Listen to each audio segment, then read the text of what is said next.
Hello friends, આજે બનાવીએ લીલી મેથીના મૂઠિયા. આના માટે મેં અહીંયા ઝીણી સમારેલી મેથી લીધી છે. તેમાં આદુ મરચાં લસણની પેસ્ટ, સ્વાદ પ્રમાણે મીઠું, લાલ મરચું પાવડર, હિંગ અને હળદર ઉમેરી છે અને ધાણા જીરું પાવડર અને ગરમ મસાલો ઉમેર્યો છે. પછી તેમાં ખાંડ ઉમેરી અને બધું સારી રીતે મિક્સ કરી લેવું. બધું સરસ મિક્સ થઈ જાય પછી મેં તેમાં તેલ ઉમેર્યું છે. તેલ ઉમેરી અને સરસ મિક્સ કરી લેવું. પછી એમાં મેં ઘઉંનો લોટ અને સોજી ઉમેર્યા છે. બધું સારી રીતે મિક્સ કરી અને છાશ ઉમેરી અને સરસ આનો લોટ મિક્સ કરી લેવો.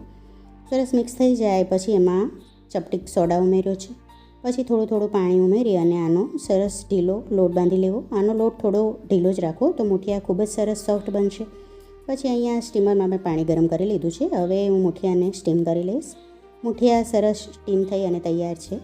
પછી તેને કટ કરી લઈશ. હવે તેને વઘારી લેવાના છે. તો એક કઢાઈમાં તેલ મૂકી અને તેમાં રાઈ અને તલ ઉમેરી અને સરસ મૂઠિયાને વઘારી લેવા.